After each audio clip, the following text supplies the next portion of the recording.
Hare Krishna, chapter 4, verse number 25, Bhagavad Gita.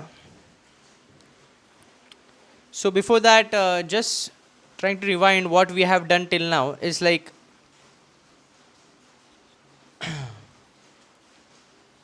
so Lord Krishna is explaining the concept of karma. What is kim? Karma, kim akarmeti, kavyapatra mohita. Even an intelligent person will get bewildered. बुद्धिमान मनुष्य भी भ्रमित हो सकता है कर्म के विषय को जानने के लिए, जानकर भी भ्रमित हो सकता है।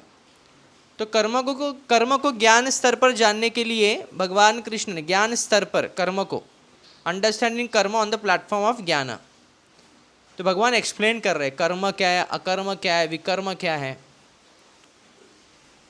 तो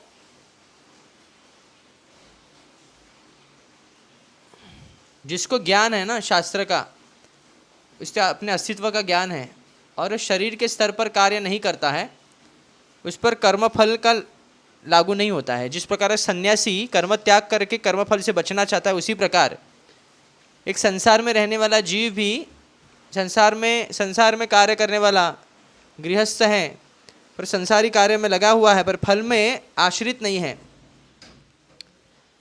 तो ये जो साधना, इसके बारे में वर्णन किया था, त्यक्त्वा कर्म फला संगम, फिर निराश्रियत चित्तात्मा सिद्ध समग्रम प्रविलीयते, दिव्य स्तर को प्राप्त कर सकता है व्यक्ति कब?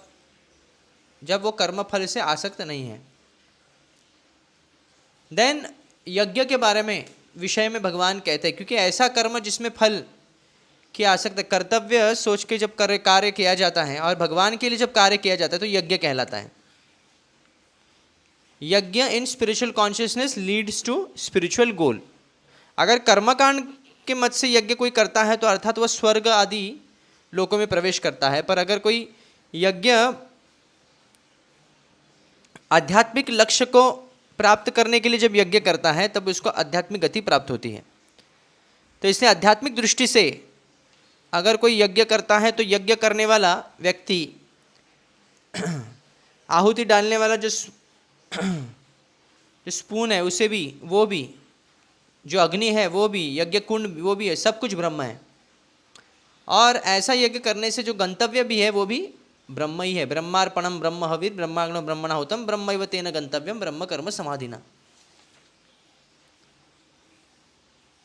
सो नाउ भगवान कृष्ण यहाँ पे बताना चाहते हैं कि हाउ टू अटेनिंग ज्ञान थ्रू यज्ञ सैक्रिफाइस।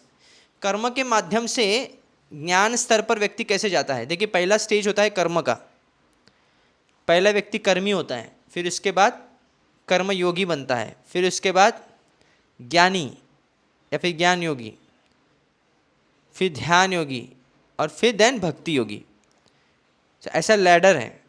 तो एक ग्रेजुअल लैडर में स्टेप बाय स्टेप कर्म के बाद ज्ञान को कैसे प्राप्त किया जाता है, ज्ञान स्तर पे कैसे आना है, ये इसमें भगवान कृष्ण बता रहे। अटेनिंग ज्ञान थ्रू सैक्रिफाइस। तो अलग अलग प्रकार के यज्ञ का यहाँ पे वर्णन हुआ है।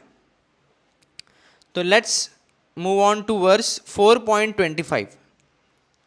दैवमेवापरे यज्ञं योगिनः पर्युपासते,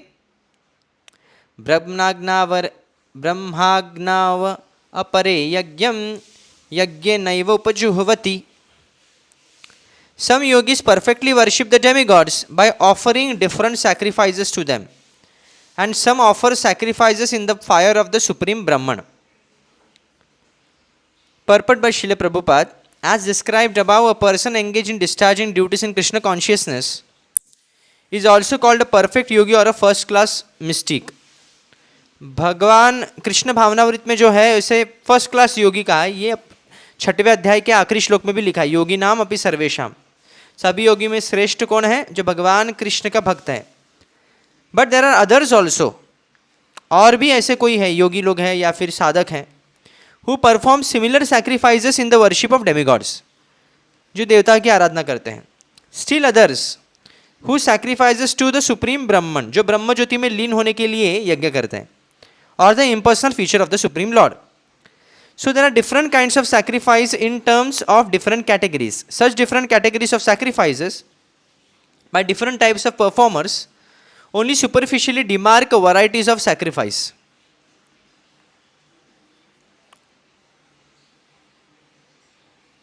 Factually, sacrifice means to satisfy the Supreme Lord Vishnu, who is known as यज्ञ. तो ये जो भेद देखते हैं अलग अलग यज्ञ में, ये सुपरफिशियल भेद है, मतलब असल में भेद नहीं है, क्योंकि हर यज्ञ जो होता है पहले विष्णु को संतुष्ट करने के लिए ही किया जाता है आइडियली. पर ये विभाजन इसके लिए क्योंकि अलग अलग लोगों के अलग अलग विचारधारणा है, उनका लक्ष्य अलग होने की वजह से ये अलग अलग प्रकार के यज्ञ वैसे निर्माण हो जाते हैं. वैसे तो यज्ञ अलग अलग होते ही नहीं, क्योंकि यज्ञ का तात्पर्य यही कि विष्णु को संतुष्ट करना. Vishnu is also known as yajna, उनका दूसरा नाम है yajna. All the different varieties of sacrifice can be placed within two primary divisions, namely sacrifice of worldly position and sacrifice in pursuit of transcendental knowledge. Those who are in Krishna consciousness sacrifice all material possessions for the satisfaction of the Supreme Lord, while others who want some temporary material happiness sacrifice their material positions to satisfy demigods such as Indra and the sun god, etc. And others who are impersonalist sacrifice their identity by merging into the existence of impersonal Brahman. तो दो विभाजन अगर किए जा सकते हैं यज्ञ के, तो पहला विभाजन ये है कि भौतिक ऐश्वर्य की प्राप्ति के लिए किया गया यज्ञ, दूसरा है आध्यात्मिक स्तर या फिर आध्यात्मिक ज्ञान प्राप्त करने के लिए किया गया यज्ञ, आध्यात्मिक वस्तु के लिए करने के लिए यज्ञ किया गया. तो पहला जो है इसमें भौतिक ऐश्वर्य के लिए वो क्या करते हैं, लोग अपने सामग्री अपने ऐश्वर्य का बलिदान देते हैं, सैक्रिफाइस करते हैं, किसके, देवताओं के प्रति, ताकि उनको कुछ भौतिक ऐश्वर्य प्राप्त हो जाए. So they sacrifice their material position to satisfy demigods. और मायावादी लोग जो हैं वो क्या करते हैं, वह अपने अस्तित्व को न्योछावर कर देते हैं by merging into the existence of impersonal Brahman. ब्रह्म ज्योति में लीन होने के लिए अपने अस्तित्व को उसमें न्योछावर कर देते हैं. तो ये दूसरा स्तर का यज्ञ. एक यज्ञ है भौतिक ऐश्वर्य प्राप्त करने, दूसरा है मुक्ति प्राप्त करने के लिए, ब्रह्म ज्योति वाला मुक्ति, निराकार ब्रह्म ज्योति का मुक्ति. Prabhupada is saying here the demigods are powerful living entities appointed by the Supreme Lord for the maintenance and supervision of all material functions like the heating, watering and lighting of the universe. Those who are interested in material benefits worship the demigods by various sacrifices according to the Vedic rituals. They are called Bahu Ishwarvadi or believers in many gods. But others who worship the impersonal feature of the absolute truth and regard the forms of the demigods as temporary, sacrifice their individual selves in the supreme fire and thus end their individual existence by merging into the existence of the Supreme. Such impersonalists sacrifice their time in philosophical speculation to understand the transcendental nature of the Supreme. In other words, the fruity workers sacrifice their material positions for material enjoyment, whereas the impersonalist sacrifices his material designation with a view to merging into the existence of the Supreme. For the impersonalist, the fire altar of sacrifice is Supreme Brahman, and the offering is self being consumed by the fire of Brahman. The Krishna conscious person, like Arjuna, however, sacrifices everything for the satisfaction of Krishna, and thus all his material positions as well as his own self, everything is sacrificed for Krishna. Thus he is the first class yogi, but he does not lose his individual existence. दो प्रकार के यहाँ पे यज्ञ की बात की है. पहला यज्ञ है कि भौतिक ऐश्वर्य प्राप्ति करने के लिए देवताओं को प्रसन्न करने वाला यज्ञ. दूसरा यज्ञ है निराकार ब्रह्म में लीन होने के लिए अपना अस्तित्व नष्ट करना, यानी ब्रह्म में लीन करना. ये एक प्रकार का यज्ञ. जिस प्रकार यज्ञ में आहुति डालते हैं, वो जो आहुति होता है, जो सामग्री होता है, वो भस्म हो जाता है उस यज्ञ कुंड के अग्नि के अंदर. उसी प्रकार अपने अस्तित्व को उस परब्रह्मण यज्ञ रूपी यज्ञ कुंड के अंदर प्रवेश करके, परब्रह्मण अग्नि रूपी जो परब्रह्मण है उसके अंदर जैसे ही अपने अस्तित्व को डाल देते हैं, तो अपना अस्तित्व खो बैठना और फिर ब्रह्म में लीन होना, ये भाव निराकारवादियों का है. तो ऐसे दो प्रकार के यज्ञ की बात यहाँ पे चल रही है. श्लोक के अनुसार दैवम एवापर यज्ञ, देवताओं के लिए किया गया यज्ञ, योगी न परिउपासते, और ब्रह्माग्नौ ब्रह्म ज्योति में लीन होने के लिए वो यज्ञ करते हैं. ऐसे दो प्रकार का यज्ञ का यहाँ पे वर्णन हुआ है, इसको समझना है.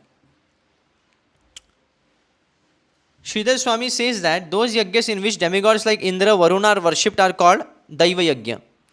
The word Eva meaning only shows that Indra and the demigods are not viewed as being Brahman. Okay.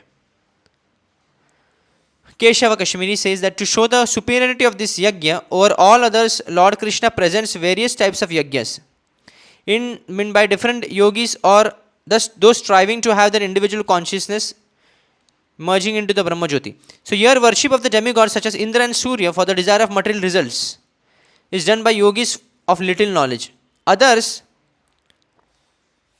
offer oblations of ghee and grains into the fire as offering to the Brahman, but they see only the fire as a form of a Brahman and not the performer, and offerings and utensils connected with the yajna.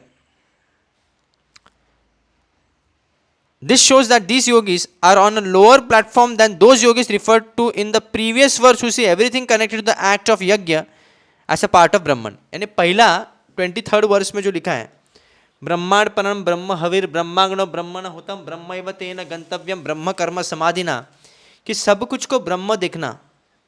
पर मायावादी लोगों का क्या है, सिर्फ ब्रह्म सत्य जगत मिथ्या, वो जो सामग्री है उसको मिथ्या मान बैठते हैं। ये पॉइंट है। तो ये जो है लोअर लेवल के यज्ञ, पहले जो वो सबसे लोअर है जो कर्मकांडी यज्ञ करने वाले, देवताओं को उपासना करने वाले, उसके ऊपर के जो है वो ब्रह्म ज्योति में लीन होने वाले। फिर भी ये इनकम्प्लीट है, क्यों? क्योंकि वह भी भेद करते हैं, वो सिर्फ ब्रह्म को ही सत्य मानते हैं और ब्रह्म से जुड़े हुए चीज़ों को सत्य नहीं मानते हैं। पर जो उन्नत व्यक्ति है वो सब कुछ ब्रह्म देखता है, हर चीज़ में ब्रह्म की अनुभूति करता है।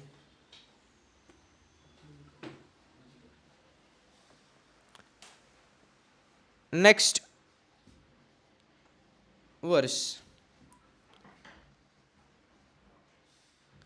श्रोत्रादीनि इंद्रियाणि अन्ये संयम अग्निषु जुह्वति शब्दादीन विषयानन्ये इंद्रियाग्निषु जुह्वति। Some the unadulterated brahmacharis sacrifice the hearing process and the senses in the fire of mental control,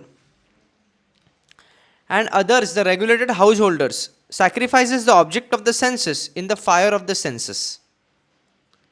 तो अभी ब्रह्मचारी और गृहस्थ के यज्ञ के बारे में बताया गया यहाँ पे। Purport by Srila Prabhupada. The members of the 4 divisions of human life, namely the brahmachari, the grihastha and the vanaprastha and the sannyasi, are all meant to become perfect yogis or transcendentalists. Such human life is not meant for our enjoying sense gratification like the animals. The 4 orders of human life are so arranged that one may become perfect in spiritual life. The brahmacharis are the students under the care of a bona fide spiritual master. Control the mind by abstaining from sense gratification. ये बहुत important है। ब्रह्मचारी what he does, he controls the mind by abstaining from sense gratification. पूरी तरह इंद्रिय तृप्ति से अलग रहते हैं। A brahmachari hears only words concerning Krishna consciousness. Hearing is the basic principle for understanding, and therefore pure brahmachari engages fully in Harer Nama Anukirtanam, chanting and hearing the glories of the Lord. He restrains himself from the vibration of material sounds, and his hearing is engaged in the transcendental sound vibration of Hare Krishna, Krishna Krishna, Hare Hare, Hare Ram, Ram Ram, Hare Hare. यानी ब्रह्मचारी business क्या है कि only hearing about spiritual matter, आध्यात्मिक वस्तुओं के बारे में सुनना, आध्यात्मिक वस्तुओं का श्रवण करना, इसका उच्चारण करना, कीर्तन करना। सिमिलरली द हाउस होल्डर, गृहस्थ का कैसे है, तो यहाँ पे ब्रह्मचारी यज्ञ कैसे करता है, हियरिंग प्रोसेस, श्रवण करके वो आध्यात्मिक वस्तुओं के संबंध में सुनता है, और the senses in the fire of control, sacrifice the hearing process.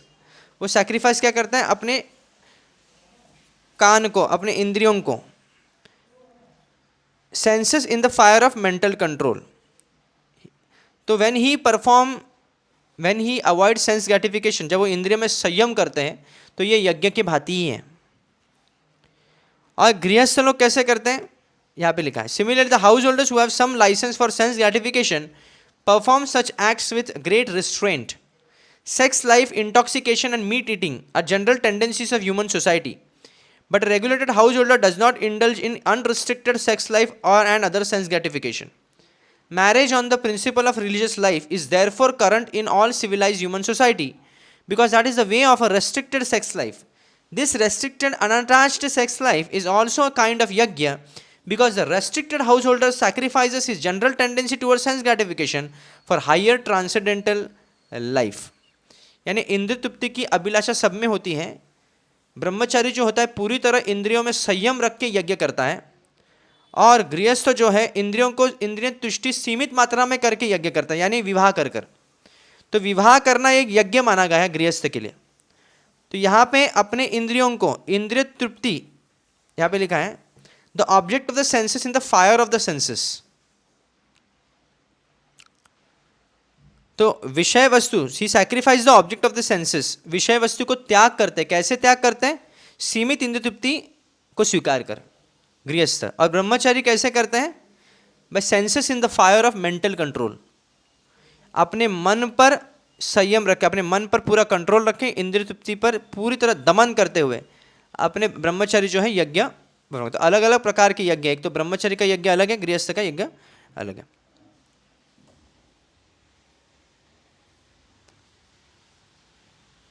So, brahmacharis offer senses in the fire of mind control and grihastha offer sense objects in the fire of senses. यानी गृहस्थ को allowed है sense gratification पर licence है सीमित मात्रा में.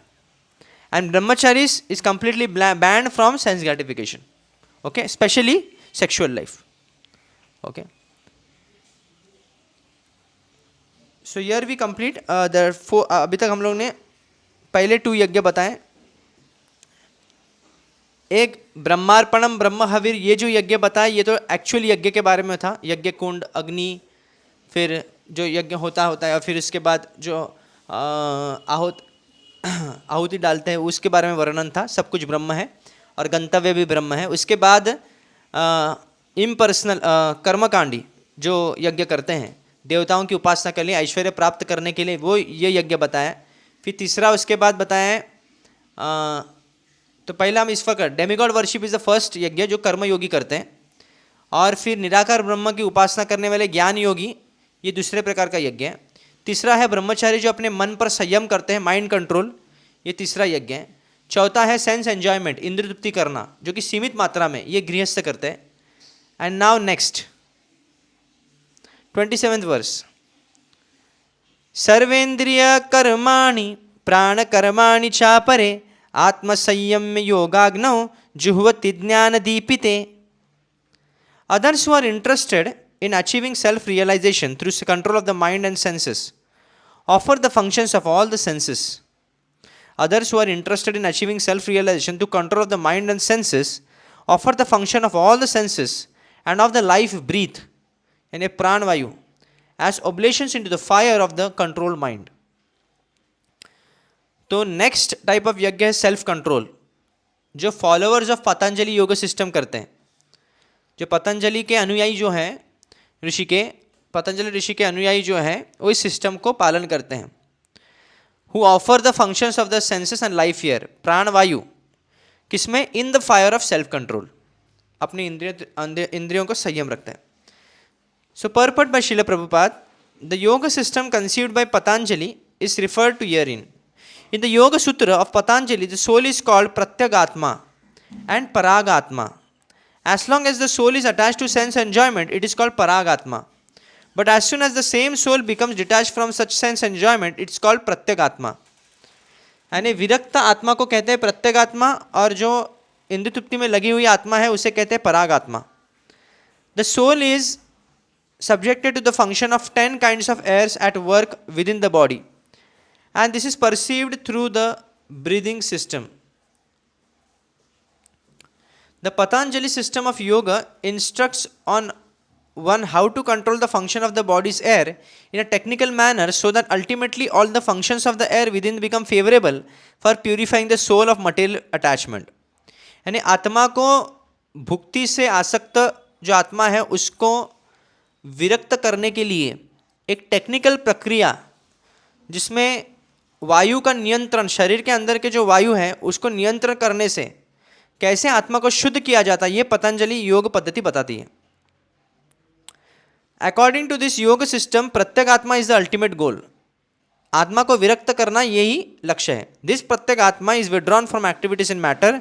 The senses interact with the sense objects like the year for hearing, eyes for seeing, nose for smelling, tongue for tasting, and hand for touching, and all of them are thus engaged in activities outside the self. यानी सब इंद्रिय जो हैं वो अपने विषय वस्तु में लगे होते हैं।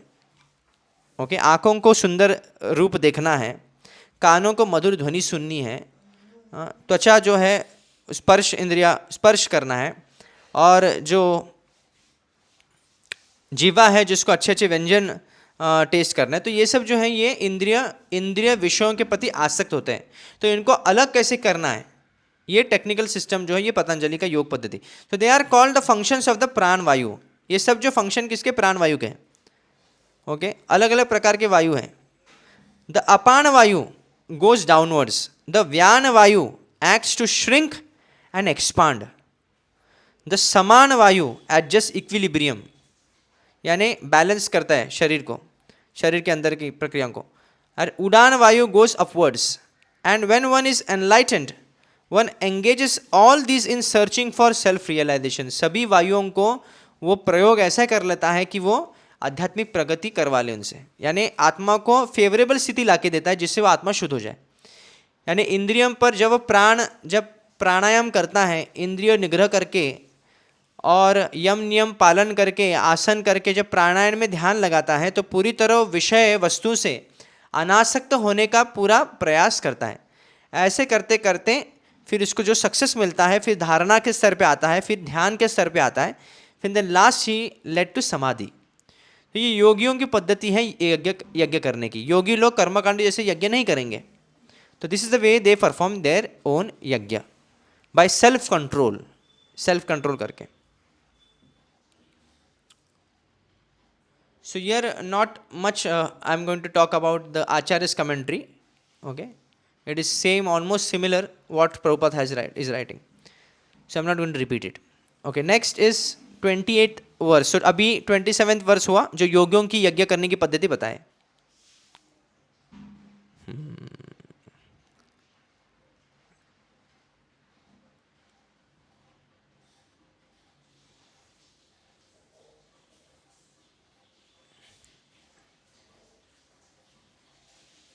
So next verse is 28th. द्रव्य यज्ञास्तपो यज्ञ योग यज्ञस्तथा परे स्वाध्याय ज्ञान यज्ञाश्च यतयः संशिता व्रतः. Here are different types of yajna. Having accepted strict vows, some become enlightened by sacrificing their possessions, and others by performing severe austerities, by practicing the yoga of eightfold mysticism, that is Ashtanga Yoga, or by studying the Vedas to advance in transcendental knowledge. तो अभी direct कितने प्रकार के यज्ञ इस वर्ष के अंदर बताए हैं। पहला है चैरिटी वाला यज्ञ, द्रव्य यज्ञ। दूसरा है ऑस्टेरिटी, इसे कहते हैं तपो यज्ञ, यानी बहुत बड़ी तपस्या करनी। तीसरा है मिस्टिसिज्म, योग यज्ञ, अष्टांग योग सिद्धि प्राप्त करना। और फिर चौथा है स्क्रिप्चरल स्टडी, स्वाध्याय यज्ञ। ओके, अलग अलग प्रकार के 4 यज्ञ इसमें वर्णन हुए। So these sacrifices, Srila Prabhupada is saying here, these sacrifices may be fitted into various divisions. There are persons who are sacrificing their possessions in the form of various kind of charities. In India, the rich mercantile community or princely orders open various kinds of charitable institutions like Dharmashala, Annakshetra, Atitishala, Anathalaya, and Vidyapita. In other countries too, there are many hospitals, old age homes, and similar charitable foundations meant for distributing food, education, and medical treatment free to the poor. All these charitable activities are called द्रव्यमय यज्ञ. Okay, इसे कहते हैं द्रव्य यज्ञ. Charity करना ये द्रव्य यज्ञ. देखिए, कोई ना कोई, अगर कोई व्यक्ति धार्मिक नहीं है, कोई भक्ति भी नहीं करता, तो कम से कम उससे चैरिटी करेंगे तो वो थोड़ा आगे चला जाता है. ही एलिवेट हिमसेल्फ चैरिटी करने से. So there are others who, for higher elevation in life or for promotion to the higher planets within the universe. Voluntarily accept many kind of austerities such as Chandrayana and Chaturmasya. So here comes the Chaturmasya जो अभी चल रहा है. So these process entail severe vows by conducting life under certain rigid rules. For example, under the Chaturmasya vow, the candidate do not shave for 4 months during the year, July to October. He does not eat certain foods, does not eat twice in a day, or does not leave home. Such sacrifice of the comforts of life is called Tapomaya Yajna. तो तपस्या करने का यज्ञ जो है खासकर चातुर्मास है या चंद्रायण करते हैं, तो इसमें वो लोग they put austerity, they follow voluntary austerity. तपस्या करते हैं, स्वयं तपस्या को स्वीकारते हैं. क्यों तपस्या को स्वीकारते हैं? कई लोग उसमें से ऐसे हैं जो ऊंचे लोक में जाना चाहते हैं चातुर्मास करके, तो इसके लिए such sacrifice is called tapo yajna. There are still others who engage themselves in different kinds of mystics yogas like Patanjali system for merging into the existence of the absolute, or Hatha Yajna or Ashtanga Yoga or particular perfections, and some travel to all the sanctified places of pilgrimage. All these practices are called Yoga Yajna, sacrifice for a certain type of perfection in the material world. कोई सिद्धि प्राप्त करने के लिए यज्ञ किया जाता है कभी कभी, तो ये भी योग यज्ञ, अष्टांग योग की पद्धति इसमें यूज करते हैं कभी कभी, तो ये भी यज्ञ है, योग यज्ञ. So there are others who engage themselves in the studies of different Vedic literatures, specifically Upanishad and Vedanta Sutra, or the Sankhya philosophy. All of these are called Swadhyaya Yajna, or engagement in the sacrifice of studies. All these yajnas are faithfully engaged in different types of sacrifice and are seeking a higher status of life. यानी अपने आप को ऊपर लेने के लिए ये सब अलग अलग प्रकार के यज्ञ करते हैं श्रद्धापूर्वक सभी योगियाँ, चाहे वो द्रव्य यज्ञ करने वाले योगी हो या फिर तपो यज्ञ करने वाला या फिर योग यज्ञ या फिर स्वाध्याय. So Krishna consciousness, however, is different from these because it is a direct service of the Supreme Lord. Krishna consciousness cannot be attained by any one of the above mentioned types of sacrifice, but can be attained only by the mercy of the Lord and his bona fide devotees.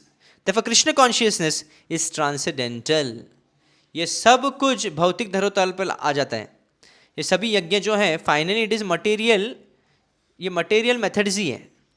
All the whatever yajna we have heard now, but Krishna consciousness is on the transcendental platform. ये दिव्य स्तर पर है क्योंकि Krishna conscious सब कुछ include हो जाएगा अपने आप.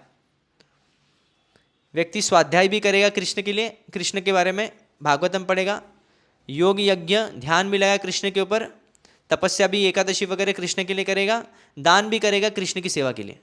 तो ये सभी यज्ञों को, इंद्रिय को संयम रखेगा कृष्ण के लिए. सेंस एन्जॉयमेंट, गृहस्थ लोग कृष्ण कॉन्शियस में जो गृहस्थ लोग हैं वो भी सीमित इंद्रिय तृप्ति और भगवान के लिए ही वो इंद्रिय तृप्ति को स्वीकारते हैं. मन पर कंट्रोल करते ब्रह्मचारी बन के भी. एंड पर ब्रह्म वर्शिप, वो भगवान कृष्ण के श्री विग्रह की उपासना करते हैं. और देवताओं को क्या समझते हैं, वो देवताओं के सम्मान देते हैं, ये करके भगवान के सेवक है. तो सभी यज्ञों का सार जो है वो कृष्ण कॉन्शियस में ऑलरेडी इंक्लूड है. तो ये different types of sacrifices. So there are total how many types of sacrifices here mentioned? Number 1, demigod worship yajna, Brahman worship. Number 2, number 3, mind control which done by brahmacharis. Number 4, sense enjoyment which is done by grihasthas. Number 5, self control done by the Patanjali followers. Number 6, charity. Number 7, austerity. Number 8, yoga yajna. Number 9, swadhyaya. And number 10, pranayama, controlling the breathing process and the air circulating within the body. So that will be the 10th जो प्राणायाम का है वो अभी हम सुनेंगे जो 29th वर्ष में है. वर्ष number 29 we will hear.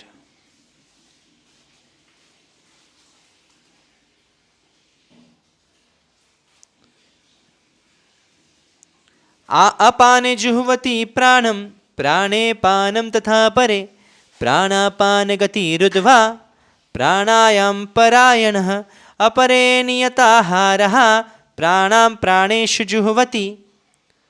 Still others who are inclined to the process of breath restraint to remain in trance practice by offering the movement of the outgoing breath into the incoming and the incoming breath into the outgoing, and thus at last remain in trance, stopping all breathing.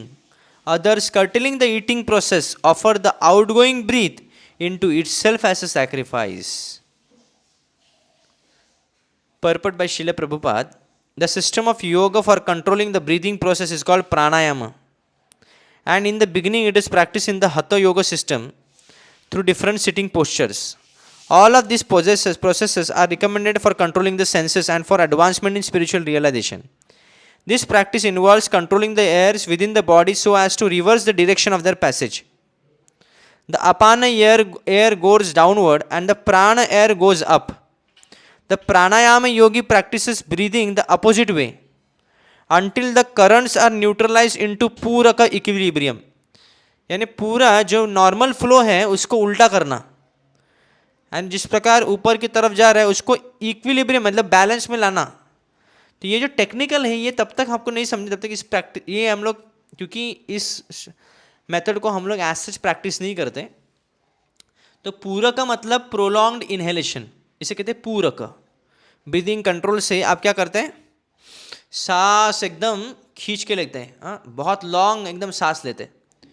और prolonged exhalation को क्या बोलते हैं, रेचक, यानी उसको एकदम छोड़ते हैं, बहुत देर तक छोड़ते हैं उसको. तो पूरी एकदम सांस भर लेते हैं, इसे कहते हैं पूरक. सांस छोड़ना रेचक. और फिर जब आप सांस लेने के बाद रुक जाते हैं इसे कहते हैं कुंभक. पॉज देते हैं बहुत देर तक, सांस को अंदर ही रखते हैं, और सांस छोड़ने के बाद भी पॉज लेते हैं, इसे कुंभक कहते हैं. And stopping the movement of both upward going prana and downward going apana airs, यानी ना बाहर छोड़ रहे ना अंदर ले रहे. तो सम मेक द प्राण मर्ज विद द अपान. तो ये क्या कर रहे हैं, प्राण वायु को अपान वायु में वो मर्ज कर देते हैं पूरक के माध्यम से. यानी जब सांस खींचते हैं उसी समय पे जो सांस और नीचे जाने वाली जो सांस है अपान वायु है उसको एकदम मिला देते हैं, मर्ज कर देते हैं. Some make the apana merge with the prana through rechaka. और फिर जो एक्सहेलेशन में क्या करते हैं, वही अपान वायु जो बाहर छोड़ रहे हैं उसको प्राण वायु से मर्ज कर देते हैं. तो ये जो पद्धति को भी यज्ञ में गिना गया है, जिससे इंद्रियों को पर कंट्रोल, पूरा फोकस किस पे जाता है, फिर इस व्यक्ति का पूरा फोकस जाता है ब्रीदिंग पर. ये आपको समझना है, ठीक है. टेक्निकलिटी भले थोड़ा डिफिकल्ट है समझने के लिए, but the main thing is that he is controlling his senses. तो यहाँ पे ऑलरेडी वी आर कवर्ड ना. तो प्राणायाम the practice involves controlling the airs within the body so as to reverse the direction of their passage.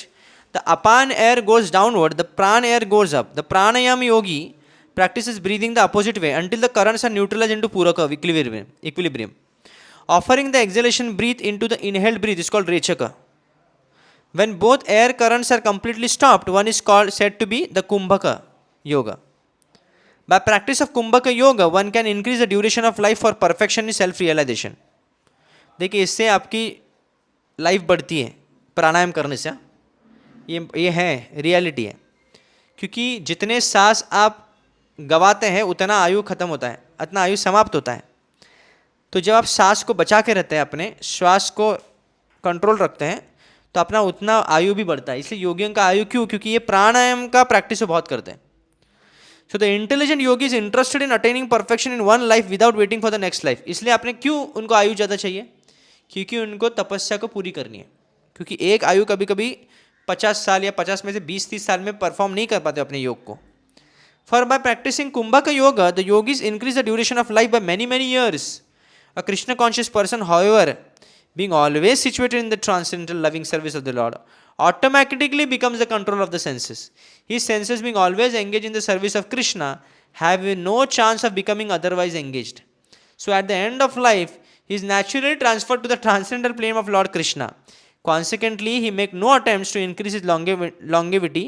He is at once raised to the platform liberation as stated in Bhagavad Gita.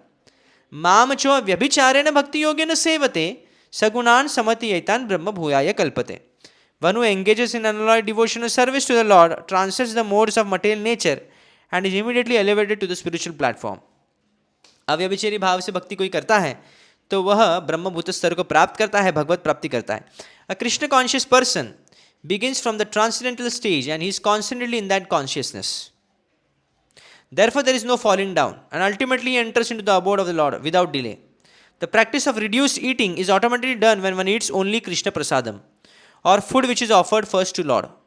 Reducing the eating process is very helpful in the matter of sense control.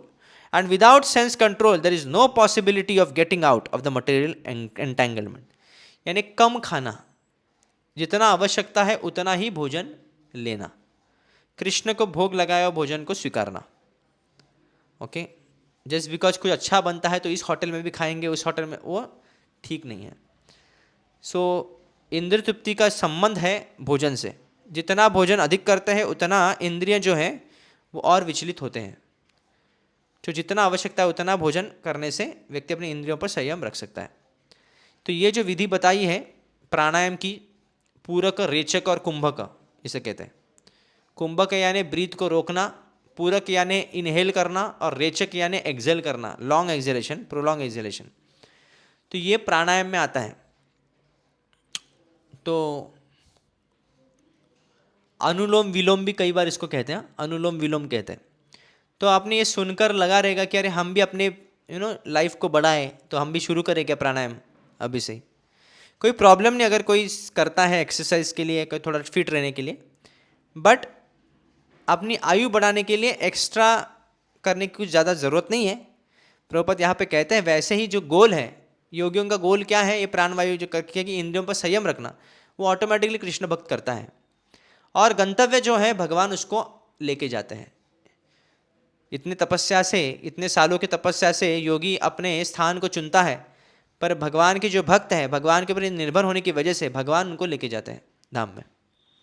क्योंकि भगवान कृष्ण को स्मरण सदैव करते रहते हैं, अंतिम में भी वो उनको ही स्मरण करते हैं. इसलिए भगवान कृष्ण बताए अंत काले च मामेव, जो मुझे अंतिम समय में स्मरण करता है वो मुझे प्राप्त करता है, फिर से he will never take birth.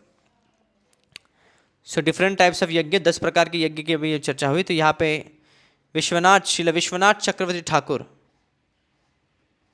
Okay, और कई आचार्यों का 27 से लेकर 28, 29 वर्ष का हम लोग समझते हैं.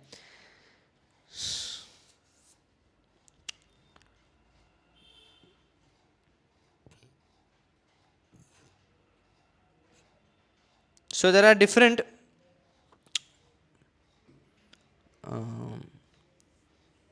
the yogis make the mind, intelligence, senses and 10 प्राणस disappear. 10 प्राण के बारे में यहाँ पे बताया जा रहा है. विष्णु चक्रवर्ती और ऐड कर रहे हैं यहाँ पे. They think that only the soul perceiving inwards, pratyek atma. The action of the 10 pranas are follows.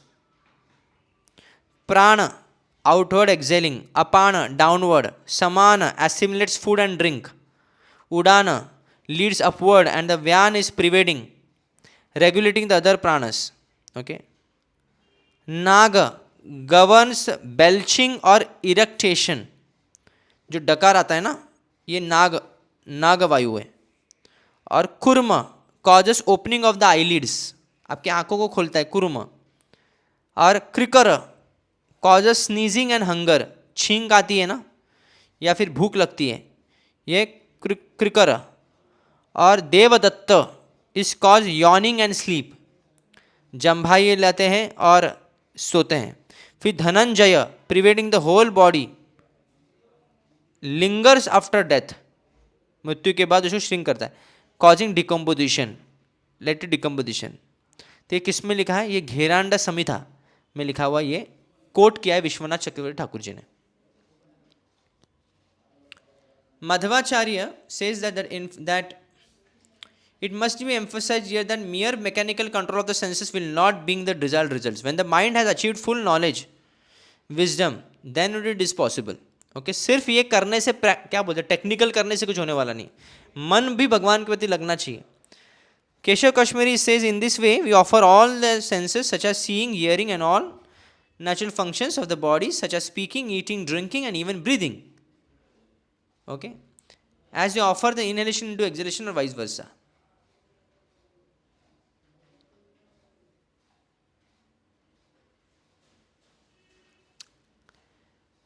Sridhar Swami says that There are others who, unable to perform austerities, themselves give charity and feed all the guests at the festivals of the Supreme Lord, or building temples of Vishnu and Krishna, and also give donations to the Vaishnavas and Brahmans to perform yajnas or offering worship to the Lord. These practices are known as अर्थ यज्ञ. ऐसे लोग भी यज्ञ करते हैं, charity करना विष्णु का मंदिर बनाने के लिए या फिर दान देना वैष्णव को. So normally dravya yajna, Madhvacharya says that dravyam, which means donations, that is in reference to the 9 dravyas that compose the physical body, being earth, fire, water, air, ether, the senses, the mind, intellect and soul. Offering one's everything is also considered offering all one's possession and superior to mere wealth. यानी सिर्फ धन देना पर्याप्त नहीं होता, धन देना परिपूर्ण दान नहीं है, हमारा पूरा शरीर भी देना ये भी एक द्रव्य यज्ञ, क्योंकि सब प्रकार के जो द्रव्य है, धरती, अग्नि, जल, वायु, आकाश, इंद्रिया, मन, बुद्धि और आत्मा, ये सब कुछ हम क्या करते हैं, समर्पण करते हैं. ये भी एक द्रव्य यज्ञ माना जाता है. तो ये यज्ञवल्क्य ऋषि ने उपनिषद में लिखा हुआ है. और ये यज्ञवल्क्य कह रहे हैं क्या है कि there is no hope of moksha liberation through wealth, कि धन से आप मुक्ति नहीं प्राप्त कर सकते, धन सिर्फ देने से ही नहीं होता है सिर्फ, ये भी है. Shri Ramanujacharya says the word यत यतः means diligent and refers to yatis or renunciates who preserve to accomplish all that they vow to spiritual undertake. The compound word samsita vratah means they who have firm resolve and fixed determination and refers to the yatis. तो यत यत है का मतलब जो सन्यासी हैं उनके बारे में भी ये बताया गया है.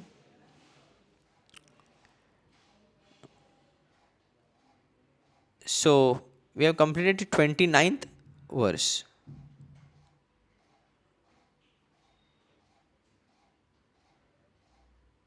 So next verse we will take.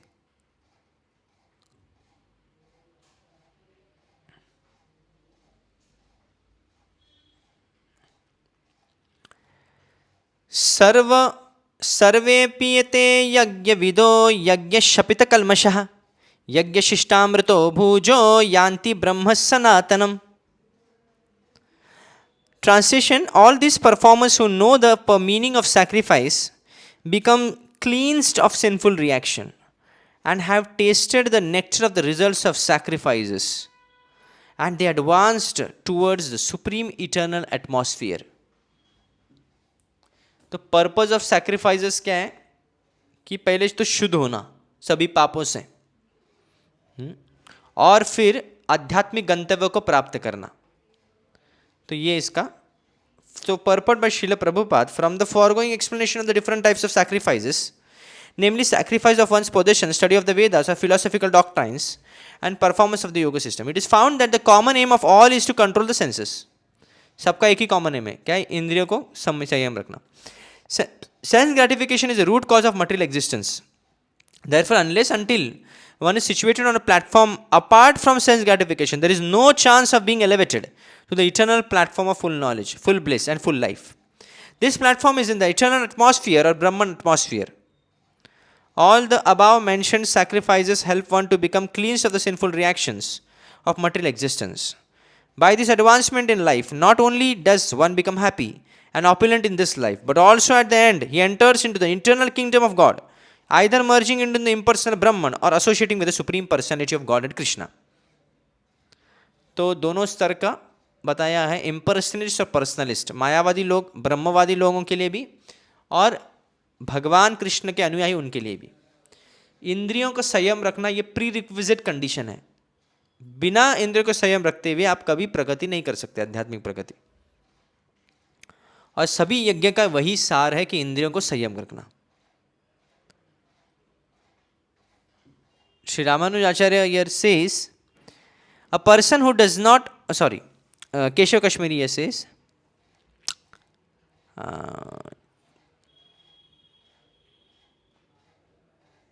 purity of mind followed by acquisition of knowledge. This is explanation given by those that do not follow Vaishnavism. the Supreme Lord Krishna, and according to the Vedic doctrine, Vaishnavism, when the yogis perform the previously mentioned yajnas without desire, all their sins are absorbed first, and they enjoy the remnants of offerings to the Supreme, because yajna itself is verily the Supreme Lord as well. They eat the transcendental food which is known as Amrita, Yajna Shishta Amrita, because it has been spiritualized by the performance of yajna to the Supreme Lord. The Supreme Lord Krishna expansion Narayan revealed in the Skanda Puran that those devoted to him should only eat food which is offered to him. Such food has the power to purify one all of sins. तो Keshav Kashmir direct quote क्या कर रहे हैं यहाँ पे, यज्ञ शिष्टा अमृतों का coat कर रहे हैं कि ये इंपॉर्टेंट यज्ञ है, ये भूलना नहीं है, भगवान को भोग लगाना. So each morsel of such sanctified food is worth 100 such vows, as that practice from the new moon to the full moon given in previous verse. मतलब सभी यज्ञ से ऊपर होगा ये यज्ञ. कौन सा यज्ञ? यज्ञ शिष्टामृतो, जो भगवान को भोग ऑफर किया और उसको एक निवाला जो लेता है प्रसाद रूप में, वो 100 times, so 100 times it is much better. The Skanda Puran also gives the harsh demerits of one who does not eat sanctified food. The Skanda Puran reveals that there are two types of food suitable for eating. One is food that was duly offered to the Supreme Lord, and the second is the remnants of the food partaken by the devotees of the Supreme Lord, have eaten from his offerings. The third type of food is the food that was not offered to the Supreme Lord before partaking, and that should never be eaten by one desiring their one best welfare. जब आप सच में हित चाहते हो तो कोई भी ऐसा भोजन नहीं खाना है जो भगवान को ऑफर नहीं किया. One who eats and drinks food and beverages that were not first offered to the Supreme Lord, verily the food is equal to excreta or a drink is equal to urine. मतलब जो भगवान को अर्पित नहीं किया है, मान ली कोई juice है जो भगवान को, तो ये यूरिन के समान है, और जो भोजन है वो स्टूल के समान है लिखा है. Therefore the conclusion is that for one to ponder, and that is, how can there ever be nectar and realization of Brahman and the attainment of moksha for those who eat food not first offered to the Supreme Lord Krishna? अरे सभी यज्ञ तुम लोग कर भी लो, पर अगर तुम ये यज्ञ नहीं करोगे तो मतलब क्या हो गया? केशव कश्मीरी बहुत इंपॉर्टेंट पॉइंट यहाँ पे हाईलाइट करते हैं कि बहुत इंपॉर्टेंट यज्ञ है कि भगवान को भोजन अर्पित करना, भोग अर्पित करना. So very important.